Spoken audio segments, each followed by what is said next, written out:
Please subscribe and press the bell icon to get latest updates of নির্ঝরের স্বপ্ন।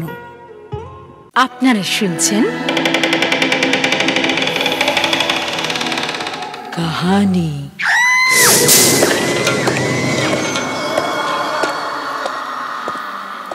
গল্পপ্রেমী পাঠক পাঠিকাদের জন্য নির্ঝরের স্বপ্ন প্রযোজিত কাহিনী গল্প পাঠের অনুষ্ঠানে চিরকালীন ও সমকালীন সাহিত্যিকদের গল্পে সকলকে স্বাগত।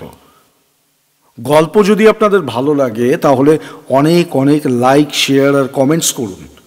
সাথে আমাদের চ্যানেলটাকে সাবস্ক্রাইব করে আপনার মতো একজন শ্রোতার সাথে আমাদের সাহিত্যের বন্ধনে আবদ্ধ হওয়ার সুযোগ করে দিন। আর হ্যাঁ, আপনার কাছে যদি স্বরচিত গল্প থাকে তাহলে প্লিজ আমাদের 7980460032 এই হোয়াটসঅ্যাপ নম্বরে পাঠান। আমরা সেটা প্রকাশ করার সুযোগ পেয়ে সমৃদ্ধ হতে পারি। গত শীতে পান্ডুয়ায় গিয়েছিলাম আমার মামাতো ভাইয়ের বাড়িতে। ওখানে ওদের 51বর্তী পরিবার। সন্ধেবেলায় চায়ের আসরে সবাই মিলে একেবারে আমাকে ছেঁকে ধরল, কি না গল্প বলতে হবে। একেবারে বাচ্চা থেকে বুড়ো সকলে মিলে চেপে ধরল। আবার সবাই এটাও জানতো কলকাতায় আমি একটা স্টোরি টেলিং অডিও গ্রুপ চালাই। ব্যাস, আরও বেশি বাধ্য হয়ে গল্প বলা শুরু করতেই হলো। তবে আমি ঠিক করলাম বাচ্চা বুড়ো সব একরকম গল্প নয়।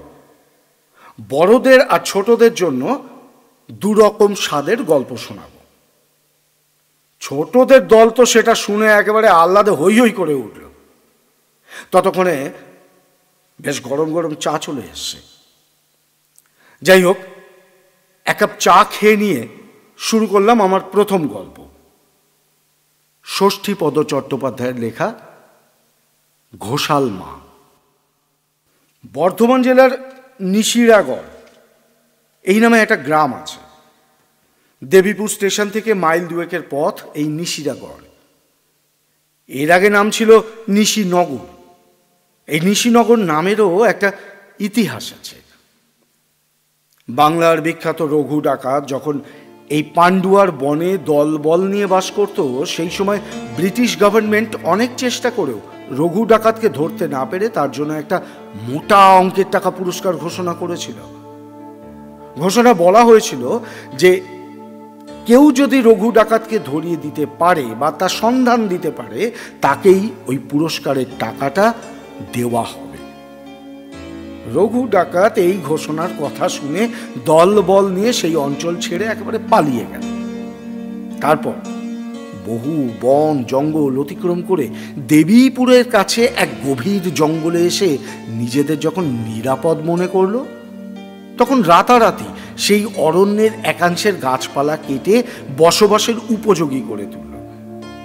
রঘু ডাকাতের দেব দ্বিজে ভক্তি ছিল খুব, তাই সে পরে কাছাকাছি অন্য একটা গ্রাম থেকে জনা 5 ব্রাহ্মণকে বহু সোনার মোহর ইত্যাদি উপহার দিয়ে নিজেদের গ্রামে নিয়ে এসে বসবাস করার আমন্ত্রণ জানাল।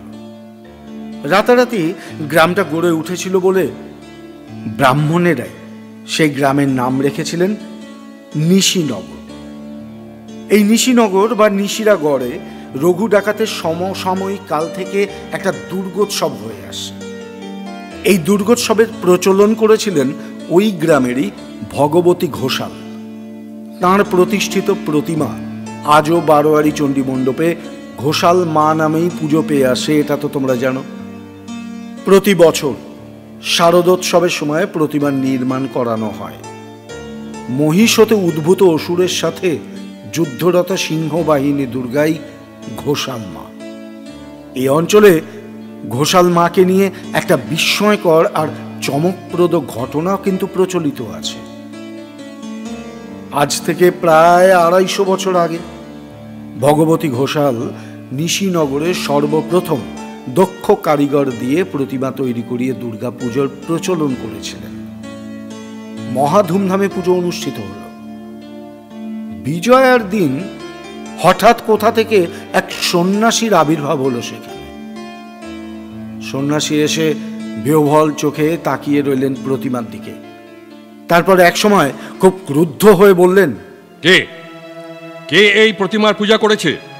ঘোষাল মশাই সন্ন্যাসীর পদধূলি গ্রহণ করে হাত দুখানা জোর করে বললেন, কেন কেন প্রভু? হ্যাঁ, আমি জানতে চাই। আমাদের পুরোহিত করেছেন। না না না, মার পুজো হয়নি। বিস্মিত ঘোষাল মশাইয়ের সর্বাঙ্গে কাঁটা দিয়ে উঠল। বলে উঠলেন, সে কি? চারিদিকে তখন সন্ন্যাসীকে ঘিরে প্রচুর লোকজন। সন্ন্যাসী বজ্রগম্ভীর গলায় বললেন, মায়ের প্রাণ প্রতিষ্ঠাই হয়নি তো পুজো গ্রহণ করবে কে? ভগবতী ঘোষাল ছিলেন অত্যন্ত ধর্মভীরু লোক। সন্ন্যাসীর কথায় ভয় পেয়ে বললেন, আমি তো মায়ের পুজোর কোনো ত্রুটি রাখিনি প্রভু। দোষ তাহলে পুরোহিতের। আমি আমি কি করতে পারি বলুন? যে পুরোহিত মায়ের পুজো করেছিলেন তাঁরও মুখ তখন শুকিয়ে এতটুকু হয়ে গেছে। সন্ন্যাসীর কথা শুনে ভয়ে বুক ঢিপঢিপ করতে লাগলো তার। এদিকে গ্রামবাসীরাও বিস্মিত, হতচকিত হয়ে তারা বলল, তাহলে উপায় কি গো? কি হবে? আরে হ্যাঁ, মায়ের পুজো উপায় আছে। তোমাদের মত হলে মায়ের পুজো আমিই করতে পারি। ঘোষাল মশাই তখন গ্রামবাসীদের বললেন, এ ব্যাপারে আপনারাই তাহলে মতামত দিন। গ্রামবাসীরা অবশ্য দ্বিমত ছিল না কেউ। এক বাক্যেই সকলে বলে উঠল,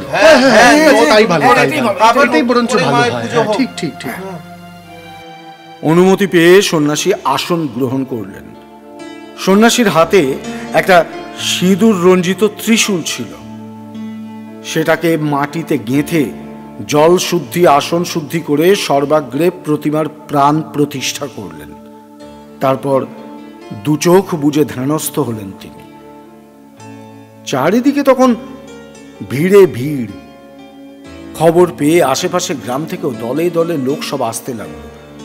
দেবীপুর, সালারপুর, পানপাড়া, ধামাস প্রভৃতি যত গ্রাম ছিল সব গ্রাম উজাড় করে লোক এলো। সন্ন্যাসীর ক্রিয়াকর্ম দেখতে গ্রামের মানুষদের আগ্রহ একেবারে অধীর হয়ে উঠল। এদিকে সন্ন্যাসী সেই যে ধ্যানে বসেছেন তাঁর আর ওঠবার নামটা নেই। দীর্ঘ সময় অতিবাহিত হয়ে গেল। প্রায় ঘন্টা 2-3 কেটে যাবার পরও যখন সন্ন্যাসীর নড়াচড়ার কোনো লক্ষণ দেখা গেল না, তখন সকলেই অধৈর্য হয়ে উঠল। পুরোহিত ঠাকুরও এবার একটু বুকে বল পেলেন। এতক্ষণ অপমানে মুখ লাল হয়েছিল তার।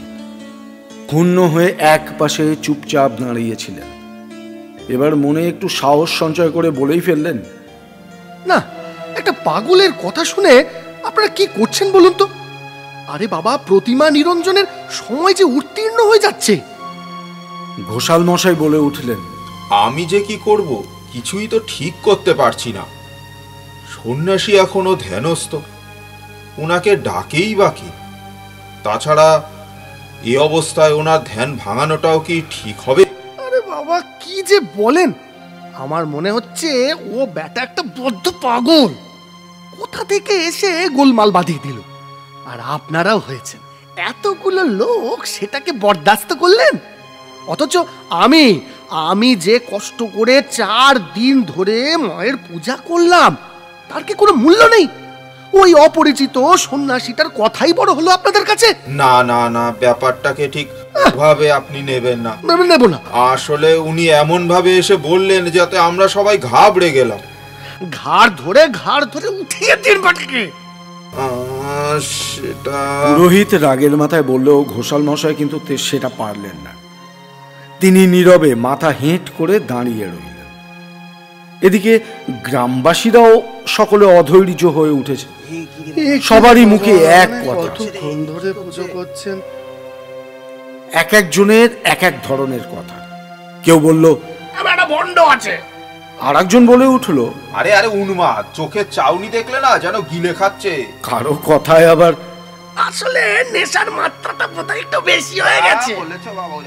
অবশেষে সবাই মিলে দারুণভাবে উত্তেজিত করতে লাগলো ঘোষাল মশাইকে। নিরঞ্জনের সময় পার হয়ে গেলে খুঁত থেকে যাবে এমন ভয়ও দেখাতে লাগলো কেউ কেউ।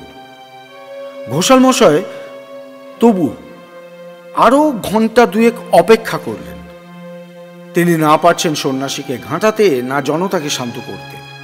শেষে বিরক্ত হয়ে সন্ন্যাসীকে ডাকতেই লাগলেন। ও ঠাকুরমশাই উঠে পড়ুন এবার, অনেক সময় পার হয়ে গেছে, লোকজন যে অধৈর্য হয়ে উঠছে। কে কার কথা শোনে? সন্ন্যাসী একেবারে অটল অনড়। পুরোহিত বলল, দেখুন, ওভাবে হবে না, ধাক্কা দিয়ে তুলে দিন। ঘোষাল মশাইও সেটাই করলেন। ধ্যানমগ্ন সন্ন্যাসীকে ভয়ে ভয়ে এক ঠেলা দিলেন। হ্যাঁ, আর সঙ্গে সঙ্গেই ঘটে গেল একটা অঘটন। দুলে উঠলেন সন্ন্যাসী। হ্যাঁ, সন্ন্যাসীর আসনও টলে উঠল। প্রথিত ত্রিশূলটা পড়ে গেল সশব্দে। দেবীর ঘট পর্যন্ত দুলে উঠল। সন্ন্যাসী ছিঁড়া ধনুকের মতো ত্রিশূলটা হাতে নিয়ে উঠে দাঁড়িয়ে থরথর করে কাঁপতে লাগলেন। রক্তচক্ষুতে ঘোষাল মশাইয়ের দিকে তাকিয়েই তিনি বলে উঠলেন, মূর্খ বাবা, এ কি করলি তুই?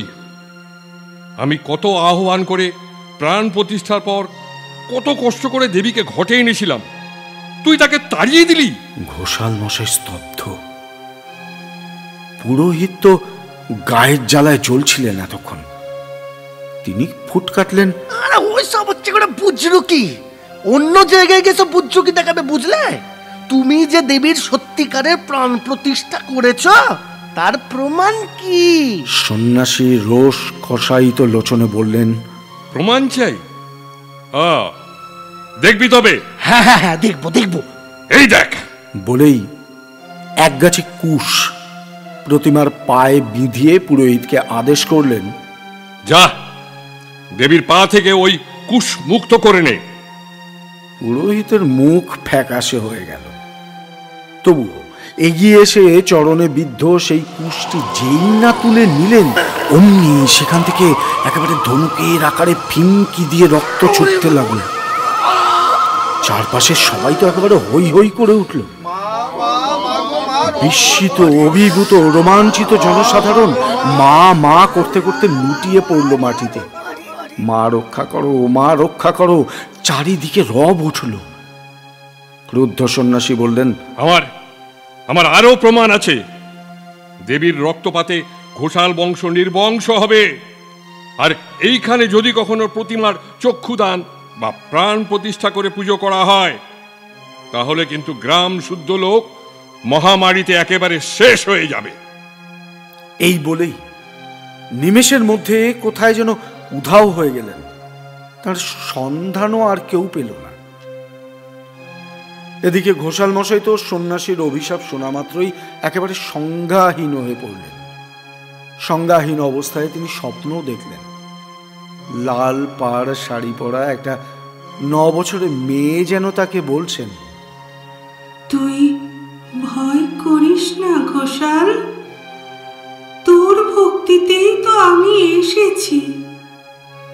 আমার চরণে শীঘ্রই স্থান পাবি তুই। আর এই মণ্ডপে আমার প্রতিমার চক্ষুদান যদিও হয়, প্রাণ প্রতিষ্ঠা যেন কখনো না হয়। যদি হয়, তাহলে আমার রক্তের বদলে আমি নর রক্ত চাই। স্বপ্নান্তে ঘোষাল মশাই যখন সম্বিত ফিরে পেলেন, তখন ধড়মড় করে উঠে বসলেন তিনি।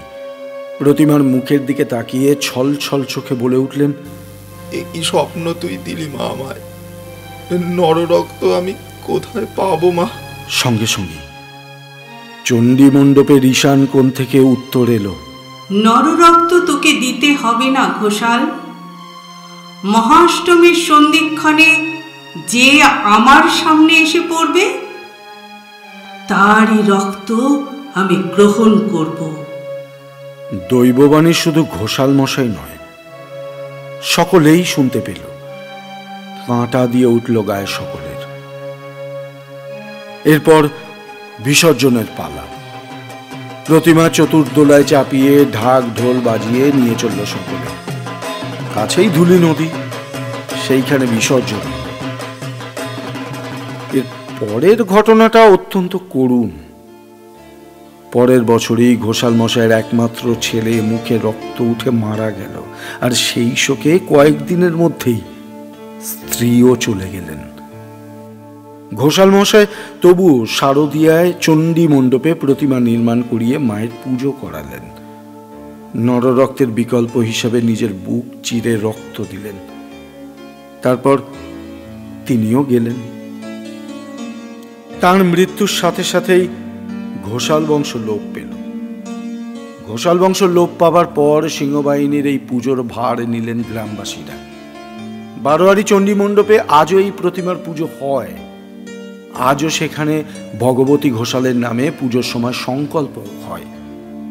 তবে মহাষ্টমীর সন্ধিক্ষণের সময় কেউ আর প্রতিমার সামনে থাকে না। দৈবাৎ যদি কোনো অঘটন ঘটে যায়, সেই ভয়ে সন্ধি পুজোর সময়টা প্রতিমার সম্মুখ ভাগে নতুন কাপড় ঢেকে আড়াল করে রাখা হয়। এই দিন ঘোষাল মায়ের আঙিনায় দারুণ উৎসব জমে ওঠে। গ্রাম গ্রামান্তরের লোকেরাও ছুটে আসে এই সুপ্রাচীন দুর্গোৎসব দেখতে।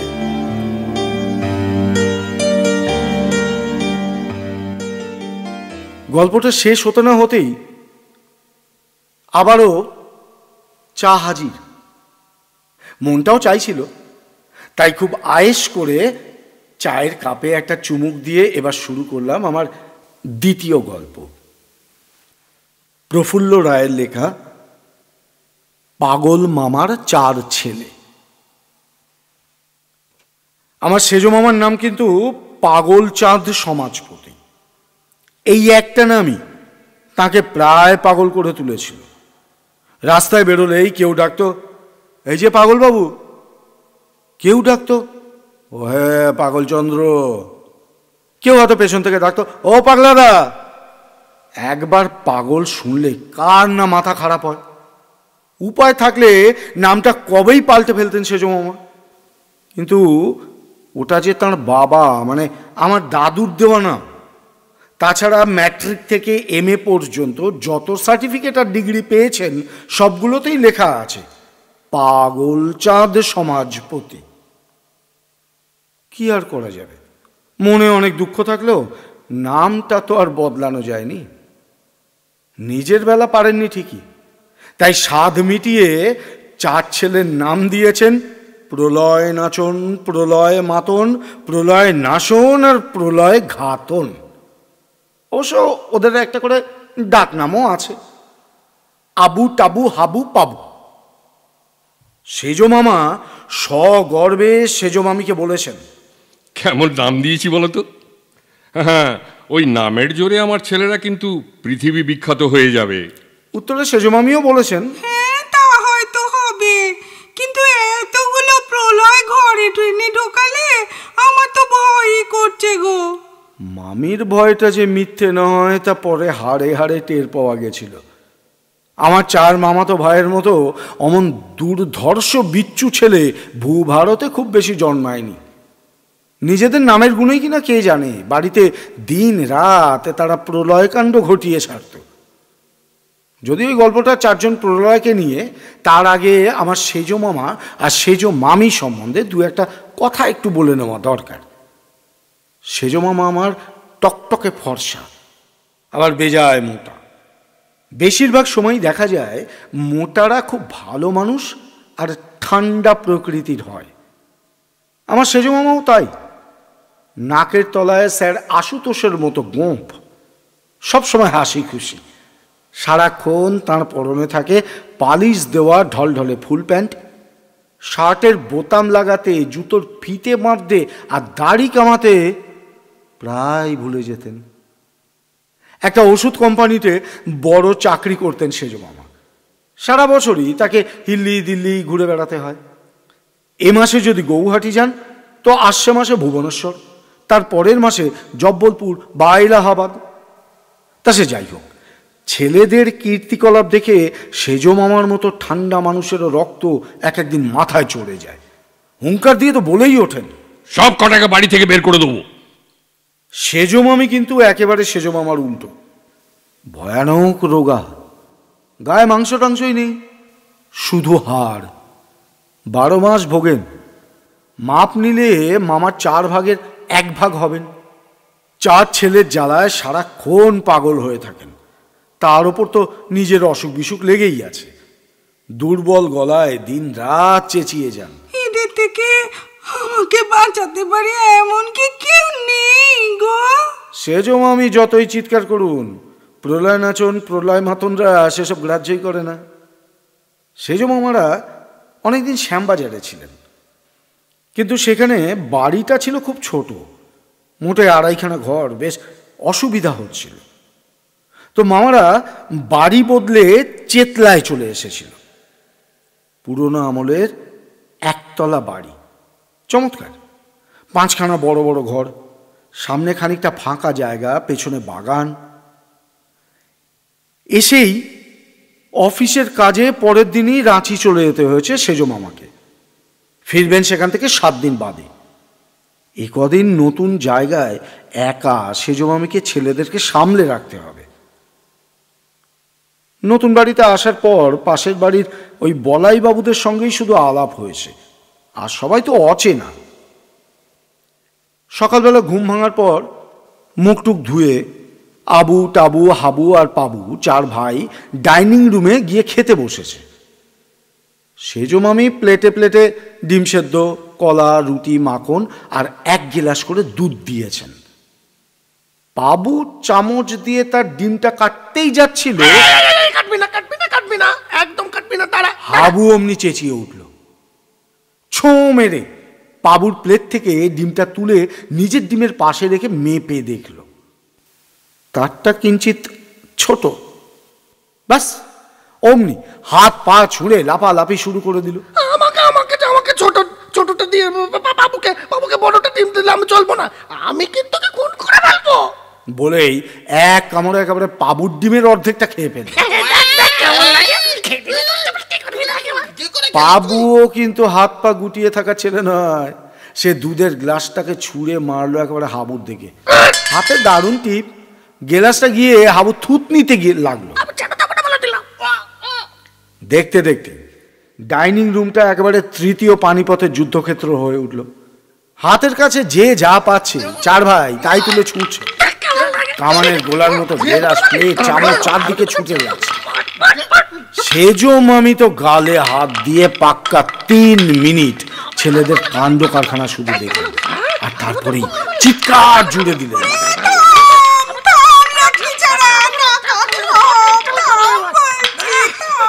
কে কার কথা শোনে?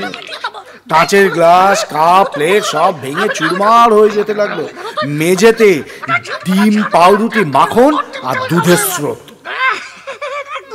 সেজো মামি দুহাত তুলে সেই পুরনো কথাটা করুণ মুখে আরো একবার বললেন, এই দস্যুদের হাত থেকে কেউ কি আমাকে বাঁচাতে পারে না? অদ্ভুত ব্যাপার। মামির কথা শেষ হতে না হতেই আচমকা কেউ যেন ধাঁ করে আবুর গালে 82 শিকার একটা চর কষাল, আর সে গিয়ে ঠিকরে পড়লো ওধারের দেওয়ালেতে। হাবু আর টাবুর মাথা দুখানা আপনা আপনি ঠুকে গেল। সঙ্গে সঙ্গে দুজনের কপালে একেবারে মার্বেল গুলি গজিয়ে উঠল। তারপরে দেখা গেল পাবুর কান দুটো অদৃশ্য কোনো হাত দুমড়ে মুচড়ে দিচ্ছে। মুহূর্তে 3য় পানিপথের যুদ্ধ একেবারে থেমে গেল। কাউকে দেখা যাচ্ছে না, অথচ তাদের মাথা, গাল আর কানের দশা কি এমন করে ছাড়লো বুঝতে না পেরে বেজায় ভয় পেয়ে গেল। টু শব্দটা না করে 4 ভাই একেবারে ঘর থেকে বেরিয়ে গেল। তারপর স্কুলে যাওয়ার সময় পর্যন্ত বাড়িটা বেশ শান্ত হয়ে রইল। চেতলায় আসার আগেই পাগল মামার 4 ছেলেকে এখানকার স্কুলে ভর্তি করে দিয়েছিলেন। যুদ্ধ থামায় সেজো মামি খুব খুশি হয়েছেন, তবে ভয়ও পেয়েছেন যথেষ্ট। তারা 5 জন ছাড়া অন্য কেউ ডাইনিং রুমে তো ছিল না। তাহলে কে ওভাবে ছেলেগুলোকে চড় মারলো, কান মুড়ল, মাথা ঠুকলো? খুব গোলমেলে ব্যাপার। ছেলেদের স্কুলে পাঠিয়ে সেজো মামি সোজা পাশের বলাই বাবুদের বাড়িতে চলে গেলেন। ওরা কিছু যদি জেনে থাকে, জানলেও তো জানতে পারে, তেমন বুঝলে পাগল মামা ফিরে এলেই আবার বাড়ি বদলাতে হবে। সকালবেলার ঘটনাটা আগাগোড়া বলে গেলেন সেজমামি। সবকিছু শুনে বলাইবাবুর মা পরম নিশ্চিন্ত ভঙ্গিতে বললেন, ও এই কাণ্ড হয়েছে, ও কোনো ভয় নেই। তা বললে কি আর হয়, সেজমামির উদ্বেগ তো কাটে না। তিনি বললেন, তা বিপদ টিপদ হবে না তো? আরে না না, বরং উল্টোটাই হবে। কে কে আমার বাঁদর ছেলেগুলোকে ডেট করলো বলুন তো? এটা বলতে পারেন কে করলো? ও 2-4 দিন থাকো, নিজেই বুঝতে পারবে। আর শোনো, না পারলে আমাকে বলো, আমি বুঝিয়ে দেব। সেজমামি বাড়ি ফিরে এলেন। বলাইবাবুর মা পরিষ্কার করে কিছু বললেন না, ফলে মামির দুশ্চিন্তাটা কিন্তু থেকেই গেল। বিকেলে স্কুল থেকে ফেরার পর পাগল মামার 4 ছেলে আবার সমূর্তি ধারণ করল। সকালের বেদম মারধরের কথা তারা কয়েক ঘন্টার মধ্যেই একেবারে ভুলে গেছে। 4 ভাইয়ের শোবার জন্য 4খানা ছোট খাট রয়েছে। খাটগুলোর পায়ায় চাকা লাগানো। স্কুল থেকে ফিরেই জলখাবার খেয়ে খাট 4টে টেনে টেনে ঘরের মাঝখানে জড়ো করে লাগায় ওরা, আর তারপর ক্যারাম বা লুডো খেলতে বসে। আজ ওরা লুডো খেলতে বসেছে। একদল আছে আজ পাবু আর আবু, আর অন্য দলে আছে টাবু আর হাবু। বেশ খেলা চলছিল। হঠাৎ করেই টাবু বাঁ হাতের কারসাজিতে একটা কাঁচা গুটি পাকিয়ে ফেলে। কিন্তু আবু গাবুর চোখে ধুলো দেওয়া অত সহজ নয়। তারাও চিৎকার করে উঠল,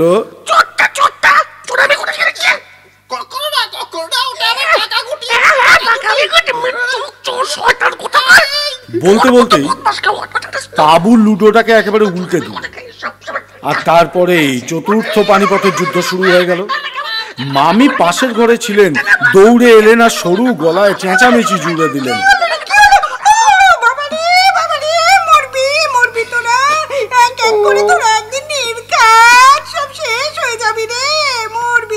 মামির কথা ওদের কারো কানে ঢুকলো না।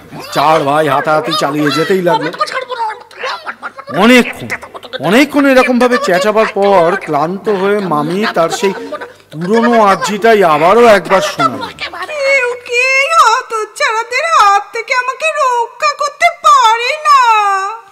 কথা বলা শেষ হবার আগেই তার জন্য ব্যাপার। 4খানা খাট গড় গড়িয়ে 4 দেওয়ালে গিয়ে ঠেকলো। কাজেই মারামারিটা তক্ষুনি বন্ধ হয়ে গেল। সকালবেলার মতো 4 ভাই একেবারে ভয় সিঁটিয়ে রইল। ব্যাপারটা ক্রমশ খুব জটিল হয়ে উঠল। মামির কিন্তু ভয়টা পুরোপুরি কেটে গেল।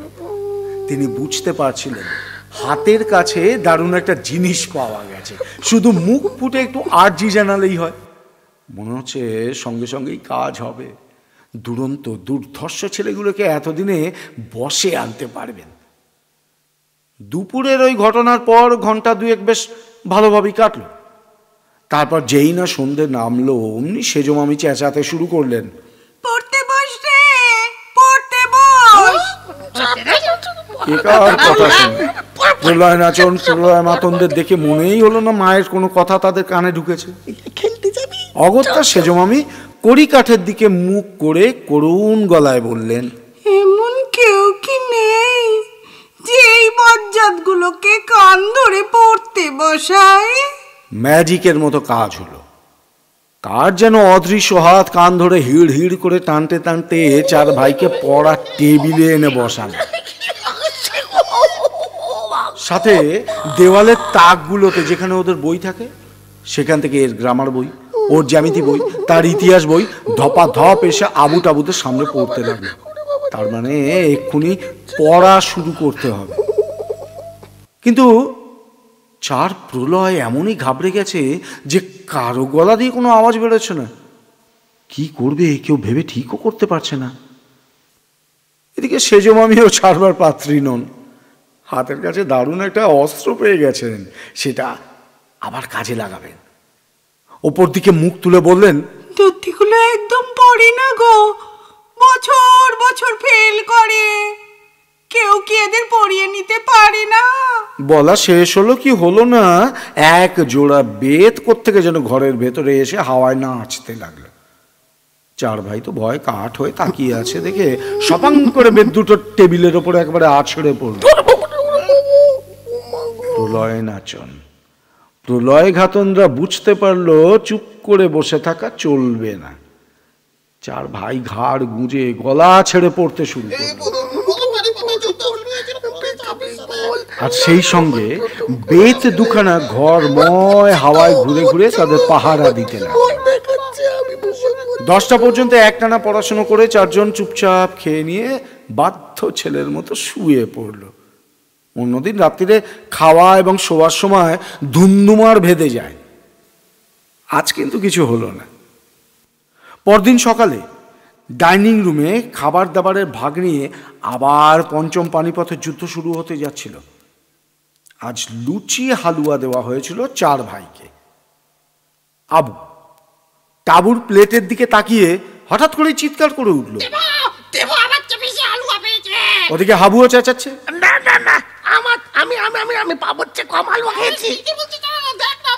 সেগুলোকে ছোঁড়বার জন্য চার ভাই যখন কাপ প্লেট তুলে উঠে দাঁড়িয়েছে, সেই সময় সেজো মামি ওই কড়িকাঠের দিকে তাকিয়ে তার কথাটা আবার বললেন, কেউ কি এই বাজিগুলোকে ঠান্ডা করতে পারে? ব্যাস তক্ষুনি কেউ যেন চার ভাইয়ের হাত থেকে কাপ প্লেট কেড়ে নিয়ে টেবিলে সাজিয়ে রাখলো আর তাদের কান ধরে ফের চেয়ারে এনে বসিয়ে দিল। কোন রকম ট্যাপও না করে প্রলয় নাচনেরা নিজের নিজের ভাগের লুচি হালুয়া খেয়ে সোজা পড়ার ঘরে চলে গেল। মামি ফের মুখ তুলে বললেন, আপনি কে তা আমি জানি না, তবে আমার বড্ড উপকার করছেন আপনি। এখন থেকে আমার চার ছেলের বাথরুমও একেবারে গুছিয়ে ওদের ভালো করে দিন। বলেই কপালে হাত ঠেকিয়ে রান্নাঘরে চলে গেলেন মামি। ঘন্টা দুই পড়াশুনো করে চার ভাই স্নান করে খেয়ে বইয়ের ব্যাগ পিঠে ঝুলিয়ে বেরিয়ে পড়ল। স্কুলে যাবার নাম করে বেরোলেও বেশিরভাগ দিন কিন্তু তারা স্কুলে যায় না, রাস্তায় ডাঙ্গুলি খেলে কিংবা অ্যালজেব্রা বই বিক্রি করে, বাংলা ব্যাকরণের বই বিক্রি করে সিনেমা দেখে। আজকে ওরা ঠিক করেছিল চেতলা ব্রিজ পেরিয়ে স্প্ল্যানেডে ঘুরতে যাবে, কিন্তু ঠিক করলে তো আর হয় না, চেতলা ব্রিজ আর পার হওয়া হলো না। তার আগেই কেউ যেন ঘাড় ধাক্কা দিতে দিতে স্কুলের ক্লাসরুমে ঢুকিয়ে দিয়ে গেল। এরপর থেকে রোজ সকালে 5টা বাজলেই কে যেন চার ভাইকে বিছানা থেকে তুলে বাথরুমে পাঠিয়ে দেয়। মুখ টুক ধোয়া হলে একজোড়া বেদ তাদের ডাইনিং রুমের দরজা দেখিয়ে দেয়। ওরা যতক্ষণ খায় বেদ দুখানা হাওয়ায় নাচে। খাওয়া হলে পড়ার ঘরে যখন আসে জোড়া বেদ তখনও ওদের পিছু ছাড়ে না। একটু ফাঁকি দিয়েছে কি অমনি একবারে সপাং করে পিঠের ওপরে পড়ে। স্কুল কামাই করার উপায় নেই, অমনি গলা ধাক্কা দিতে দিতে কেউ তাদের ক্লাসে নিয়ে যায়। বিকেলে স্কুল থেকে ফিরে টিফিন খাবার সময় থেকে রাত্রিরে ঘুমোতে যাওয়া পর্যন্ত সারাক্ষণ ওই জোড়া বেত ওদের সঙ্গে সঙ্গে ঘুরতে থাকে। সেই জন্য আমি তো বেজায় খুশি। ছেলেদের পেছনে চেঁচিয়ে তার যে অসুখ করেছিল সেটা এখন সেরে যেতে শুরু করেছে। রাঁচিতে সেজো মামাকে চিঠি লিখে তিনি সব খবর জানিয়ে দিয়েছেন। এদিকে প্রলয় নাচন, প্রলয় মাতন, প্রলয় নাশন আর প্রলয় ঘাতন, চার ভাইয়ের প্রলয় একেবারে থেমে গেছে। পঞ্চম পানিপথের যুদ্ধের এ বাড়িতে লড়াই আর হচ্ছে না। লড়াই তো দূরের কথা, জোরে কথা বলার পর্যন্ত উপায় নেই। তার উপর রোজ নিয়ম করে স্কুলে যেতে হচ্ছে, বাড়িতে ঘন্টার পর ঘন্টা পড়তে হচ্ছে। ভাই চারটের মনে আর কোনো সুখ নেই। একদিন রাত্রিরে চার ভাই মিলে পরামর্শ করে ঠিক করলো তারা এখানে আর থাকবে না। রাত পোহাবার আগেই চেতলা ছেড়ে চলে যাবে। সেখান থেকে ভোরের বাস ধরে যাবে হাওড়া স্টেশন। সেখানে রাজধানী এক্সপ্রেস, বোম্বে মেল, প্রথমেই যে ট্রেন পাওয়া যায় তাতেই চড়ে বসবে। যেমন ভাবা তেমনি কাজ। চার ভাই মাকে চিঠি লিখে অন্ধকার থাকতে থাকতে একেবারে বেরিয়ে পড়ল। পরদিন সকালে সেজমামি দেখলেন ছেলেদের ঘর ফাঁকা, টেবিলের ওপর একটা ভাঁজ করা কাগজ চাপা দেওয়া রয়েছে, আর সেটা খুলতেই দেখা গেল কয়েকটা লাইন লেখা রয়েছে তাতে। শ্রীচরণের জুমা, তুমি তুমি নিশ্চয়ই ভূত পুষেছ। তার এত বেতের বাড়ি, কানমলা, চর আর সহ্য হয় না মা। খেতে খেতে আমাদের সারা গায়ে কালশিটে পড়ে গেছে। দিনের পর দিন মাথা গুজে এসো পড়াশোনা আর ভালো লাগে না। তাই আমরা চলে যাচ্ছি, এ জীবনে আর দেখা হবে না। বাবা ও তুমি আমাদের প্রণাম নিও। ইতি হতভাগ্য আবু বাবু গাবু বাবু। অন্য সময় হলে সেজমামি এ চিঠি পড়ার পর একেবারে কেঁদে কেটে বাড়ি মাথায় তুলত। আজ কিন্তু কিছু করলো না, নিজের মনে ঘরের কাজ করেই যেতে লাগলো। কারণ জানে যার ওপর দায়িত্ব দেওয়া আছে সেই ওদের ব্যবস্থা করবে। 8টা তখনও বাজেনি, দেখা গেল লম্বা মোটা একটা দড়ি দিয়ে 4 ভাইকে বেঁধে অদৃশ্য কেউ টানতে টানতে বাড়িতে নিয়ে আসে। এরপরে আবু টাবুরা একেবারে আশা ছেড়েই দিয়েছে। তারা বুঝতে পেরে গেছে বাঁদরামো করা চলবে না, ঘাড় গুঁজে দুবেলা পড়তে হবে, মারামারি বন্ধ করতে হবে, আর রোজ স্কুলেও যেতে হবে। এই সমস্ত ঘটনা ঘটে যাবার পর সেজমামি আবার একদিন পাশের বাড়িতে গেলেন, আর যা যা এ পর্যন্ত হয়েছে সবটা বললেন। সব শুনে বলাইবাবুর মা বললেন, তখনই তো বলেছিলাম কোনো ভয় নেই। আমার কথা মিলল তো? মিলেছে। আচ্ছা মাসিমা, একটা কথা আমি বুঝতেই পারছি না। কি কথা? যে আমার এতখানি উপকার করেছে সে কে মাসিমা? ও ও একজন কড়া হেডমাস্টার। ও বাড়িতে অনেক দিন ছিলেন, মরার পরও বাড়িটা ছেড়ে যাননি। বড্ড ভালো মানুষ, কিন্তু ছোট ছেলেদের বেয়াদপি বজ্জাতি একদম সহ্য করতে পারেন না। পাজি ছেলেরা দুদিন ওখানে থাকলেই একেবারে ঠিক হয়ে যায়। এই সমস্ত ঘটনার বছরখানেক বাদেই দেখা গেল মামির অসুখ বিসুখ একদম সেরে গেছে।